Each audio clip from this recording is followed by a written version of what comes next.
ईद को गए हुए 3 से 4 दिन हो गए और 4 दिन बाद ईद के व्लॉग आया, जो कि नॉर्मली तो नेक्स्ट डे ही आ जाना चाहिए था। भाई तो भाई फर्स्ट डे ही डाल देते हैं। तो ये लोगों को क्यूरियोसिटी हो रही थी, ईद का व्लॉग डालो, ईद का व्लॉग डालो। बट ईद का व्लॉग क्यों लेट हुआ, यह क्या अभी सोचा है और क्या इन्होंने लुक लिया है, उसके ऊपर लोगों की क्या ओपिनियन है, लेट आने पर क्या ओपिनियन है, आइए जानते हैं। Hi friends, welcome back to my channel. Channel में न्यू है तो चैनल को सब्सक्राइब कर लें और साथ ही साथ बेल आइकन प्रेस कर दें, जिससे कि मेरे आने वाली वीडियो की नोटिफिकेशंस आपको पहले ही मिल जाए। तो भाई हमने देखा इनकी इंस्टाग्राम पे एक रील, जो इन्होंने उस लड़की के साथ, जो मामू की बेटी है सहर, उसके साथ बनाई हुई है। ट्रांजेक्शन एक वीडियो बनाई हुई है जिसमें वो तैयार होकर दिखा रही है। तो उस तैयार होने पर जो जिस तरह का इन्होंने अपने आप में लुक क्रिएट किया है ना, उस लुक के ऊपर लोगों की क्या ओपिनियन है उस पर बात करते हैं। और व्लॉग क्यों लेट हुआ ये भी अच्छा सोचने वाली बात ये है कि जो इतनी कंसिस्टेंसी के हिसाब से वीडियो व्लॉग डालती रहती है कि उसकी जो है लेट नहीं होती है, अल्टरनेट डे पर एक वीडियो आती है। बहुत ज़्यादा हुआ मैक्सिमम तो 2 दिन का गैप होता है और वीडियो आ जाती है। तो इतने अच्छे कंटेंट वाली वीडियो जिसमें कि आपको ये था कि ईद का व्लॉग डालना था, जो कि फर्स्ट टाइम की ईद थी। ये भी इनको पता है कि इनके जो भी सब्सक्राइबर हैं, फॉलोअर्स हैं, उनको कितनी क्यूरियोसिटी होगी इस चीज़ को जानने की कि इनकी ईद कैसी रही। उसको एडिट करने में, जो कि कुल 13 मिनट का ही व्लॉग था, उसको इतनी एडिट करने में इतना टाइम लगा दिया इन्होंने। ऐसे तो कोई बहुत लंबी चौड़ी भी नहीं थी और ऐसा बहुत ज़्यादा कुछ उन्होंने ये भी नहीं किया था कि एडिटिंग में ज़्यादा टाइम लगेगा या ऐसे कट मारना पड़ेगा, बहुत ज़्यादा ये सब कुछ करना पड़ेगा। तो भाई क्या हो सकता है, देखिए भाई, ये भी हो सकता है कि इससे पहले जब इन्होंने ये यहाँ पे एनिवर्सरी मनाने के लिए आई थी तो इनके घर में कुछ अनबन हुई थी, और वो तो किसी से छुपा ही नहीं है क्योंकि बहुत सारे लोगों को नहीं पता, लेकिन अंदर से तो खबरें मिल ही जाती हैं ना। क्योंकि वो जो व्लॉग था वो भी इनका 4 से 5 दिन का लेट आया था और घर में कुछ प्रॉब्लम होने की बातें भी सामने आई थी। नेबर्स ने, घर वालों ने, घर के बाहर के लोगों ने ये इस बात के लिए पुख्ता बोला था कि ये यहाँ पे इनमें कुछ अनबन हुई है, और कुछ भी अनबन हुई है, और वो दिखाई भी दे रहा था। एक्चुअली इनके फेस पे भी वो दिख रहा था, और व्लॉग लेट होने का भी मतलब यही था। यहाँ तक भी सुनने में आया था कि कुछ यूटेंसिल्स वगैरह भी वो जो है पलट के फेंक दिए गए, क्योंकि देखिए घर में जब रात को शोर होता है तो अड़ोस पड़ोस में आवाज़ जाती ही है। तो किसी ने आकर, जो हमारी एक और मशहूर कम्युनिटी है रेडिट कम्युनिटी, वहाँ पर आकर पूरा पोस्ट किया था, जो कि मेरे ख्याल से वहीं से ही बिलोंग करते हैं। तो उन्होंने ये सारी चीज़ों की पुष्टि की थी। देखिए मैं 100% इस चीज़ के लिए दावा नहीं कर रही हूँ, लेकिन क्योंकि वहाँ देखा गया था, वहाँ आज भी वो पड़ा हुआ है, सो उसी के बिहाफ पर मैं भी बोल रही हूँ। यही आंकड़े लगाए जा सकते हैं कि जैसे वो जब एक बार हुआ है और जैसे इन्होंने पूरी रात जाग कर एक ही चीज़ में लगा दी, और उसके पीछे मतलब कहा ना सोने का टाइम है ना उठने का टाइम है, बड़े ही चाह से बनाने थी ना कि ये मैं अपने जो है यूँ भाई के लिए बना रही हूँ, मतलब वो भाई बहनोई को भाई कहते हैं ना, तो उनके लिए बना रही हूँ, उनका नाम लेकर कह रही थी, यानी कि अपने नंदोई साहब के लिए।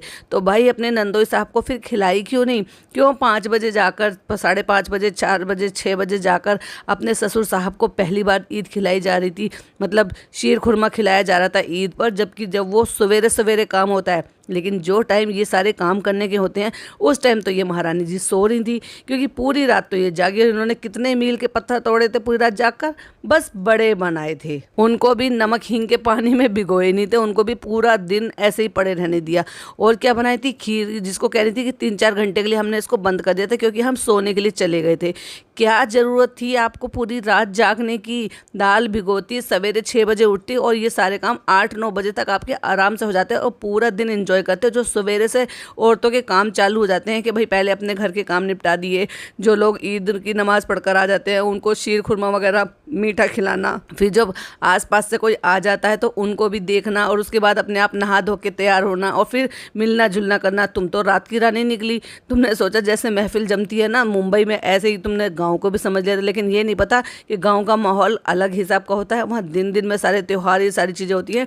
वहाँ रात के जो ना, रात के बादशाह नहीं होते हैं, वहाँ दिन दिन के बादशाह होते हैं, वहाँ दिन में ही सारी चीज़ें होती हैं। तो कितना ऑकवर्ड लग रहा था कि रात को इधर के निकल के जा रही हैं, पूरा सूना साना पड़ा था।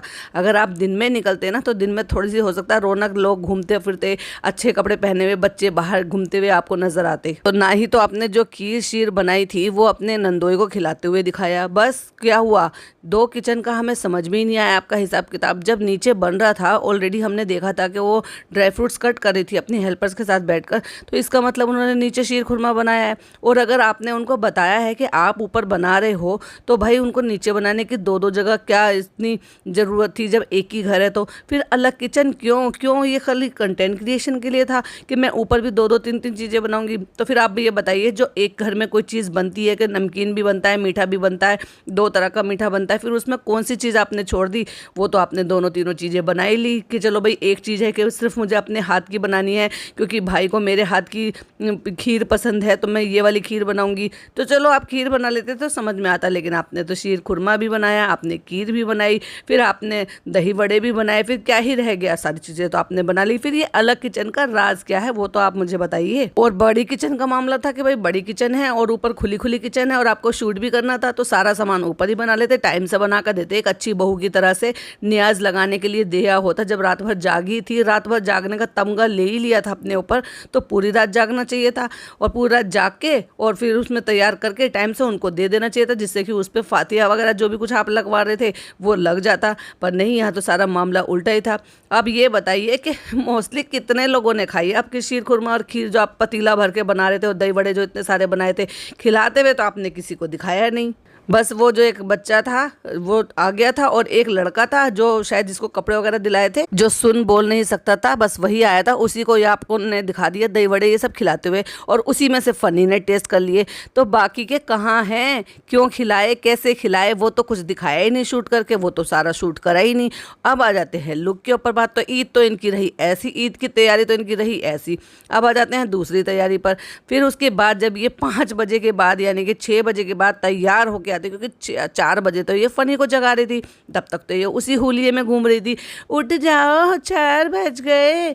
तो उसके बाद फनी जब उठे हैं, फिर उसके बाद आप नीचे गए हो, वहाँ पर आपने अपने ससुर साहब को शीर खुरमा खिलाया, फिर उन्होंने आपको ईदी दिए, उसके बाद आप ऊपर आए हो। तो ऐसा तो है नहीं कि आप 20 मिनट में तैयार हो गए होंगे, घंटा पर आपको तैयार लगा होगा। तो इसका मतलब 6 बजे के करीब आप तैयार हुए हो और फिर जो तैयार हुए ना, वही ढाक के 3 पात, वही बेकार सा मेकअप, जिस मेकअप से लोगों को चिढ़ है, मतलब लोगों को ये लगता है कि कैसा मेकअप कर लेती है। और वही बैंगनी कलर, मतलब बैंगन कलर से खुद इतना ऑब्सेशन है आपको, और भाभी को बेकार में ही गलत ठहरा दिया। और आज तक भी लोग उनको ट्रोल करते हैं आपके कपड़ों के लिए।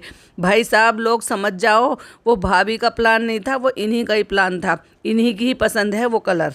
तो किसी ने उनकी उस पोस्ट पर एक सवाल पूछा, during normal days you dress up well but only during special days you don't dress up well, why? बताइए, जब आप नॉर्मल दिन रहते हो तो बड़े अच्छे कपड़े पहन लेते हो, और जब आपको कोई स्पेशल डे तैयार होना होता है तो वही पचका कर देते हो आप अपना। तो किसी ने लिखा, क्यों इतना वर्स्ट मेकअप लगा रहे हो नॉर्मल डेज में ही आप अच्छे लगते हो। मतलब वो कहने का मतलब ये है कि जब नॉर्मल दिन आप पुताई लिपाई नहीं करते हो ना फेस की, जब ज़्यादा बेहतर लगते हो। हालांकि ये लोगों की गलतफहमी है, क्योंकि ये हमेशा ही बीबी क्रीम लगा कर रखती है एवरी टाइम, तभी जो छोटे छोटे से बहुत सारे तिल है ना इनके फेस पर, वो छुप जाते हैं और उसके ऊपर फिल्टर लग जाता है। और एक दिन गलती से इन्होंने बिना फिल्टर के शूट कर लिया, भाई साहब, वो सारे तिल, आंखों के नीचे काले सर्कल सब दिख गए। और आप गिन सकते थे, क्योंकि बहुत ही क्लोजअप शूट कर रही थी, कि फेस पर कितने सारे तिल हैं इनके। तो किसी यूज़र ने लिखा, कभी मिरर में नहीं देखती हो क्या, इतना लाउड मेकअप क्यों करती हो, बिल्कुल अजीब सी लगती हो, बस सिंपल और मिनिमल मेकअप में ही आप ज़्यादा अच्छे लगते हो और सूट भी करेगा। तो वो उनको सीख देते हुए नजर आए कि बहुत ही कम से कम जो है आप अपना अप्लाई किया करो, क्या आप ये लिपाई पुताई कर लेते हो। उनके कहने का मतलब ये है। देखिए भाई, जो लोगों को दिखता है लोग उसी हिसाब से बोलते भी हैं।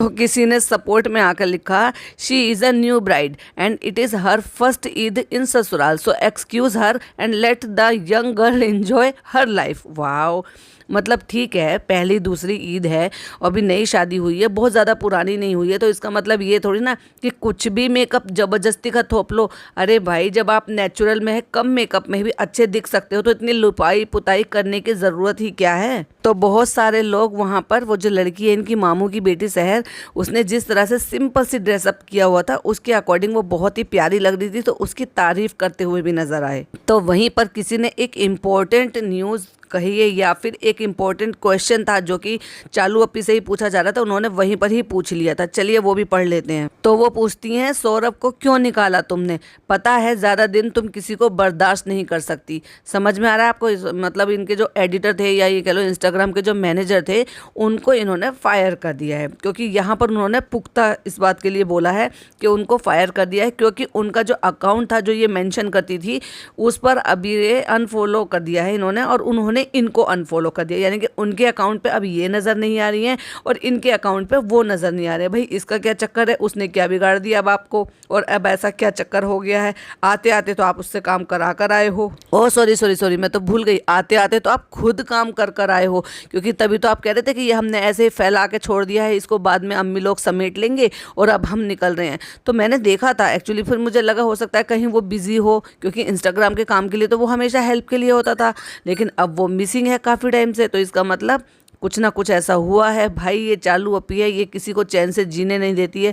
हो सकता है इससे तंग आके वही काम छोड़कर चला गया हो, क्योंकि इनके काम होते हैं टाइम बे टाइम, यानी कि रात को इनको काम करना होता था। पूरी रात तो ये जागती थी रमज़ानों में, तो मे भी हो सकता है कि उसको वो टाइम शेड्यूल सेट ना हो रहा हो। अदरवाइज़ ये यहाँ पर भाग कर आई थी ना, जब अपने ड्राइवर को, जिसके घर की ईद है, उसको यहाँ पर रोक सकती है, तो उनकी तो ईद भी नहीं थी, तो उसको तो यहाँ पर ये रख ही सकती थी ऐसे करके कि मैं लगातार व्लॉग बनाऊंगी और तुम एडिट करना और उसको अपलोड करना। जब ये वहाँ पर गई थी भरतपुर, यानी कि ये वो जो टाटा नगर गई थी, तो वहाँ पे पर डे व्लॉग डाल रही थी लगातार, और एडिट हो रहे थे, अपलोड हो रहे थे, क्योंकि वो वहाँ पे लड़का साथ में गया हुआ था। तो यहाँ नहीं ला सकती थी? बिल्कुल ला सकती थी यहाँ पर भी, क्योंकि सैलरी दे रही है उसको, जैसे ड्राइवर को दे रही है। ड्राइवर की तो ईद खराब करके भी रख लिया, तो क्या उसकी तो ईद भी नहीं थी, उसको नहीं रख सकती थी? बिल्कुल रख सकती थी। इसका मतलब कोई तो झोलझाल हुआ है। तो जब वहाँ पर उन्होंने ये सवाल पूछा कि सौरभ को क्यों निकाल दिया, तो किसी ने वहाँ पे सवाल पूछा कि क्यों निकाल दिया, तो उन्होंने जवाब दिया है जो यूज़र थे, जी इसने निकाल दिया है सौरभ को, सौरभ ने अनफॉलो कर दिया है इसको, इतनी टॉक्सिक है ये कि अपनी भाभी और इवन रू बेबी से जलती है। तो सौरभ जैसा क्या चीज़ है, जाके देखो सौरभ की आईडी, इसने उसको अनफॉलो कर दिया है और उसने इसको अनफॉलो कर दिया है। तो कोई दूसरे यूज़र कह रहे हैं, हाँ सही कह रही हो, ये उनसे अपनी भाभी से जलती है।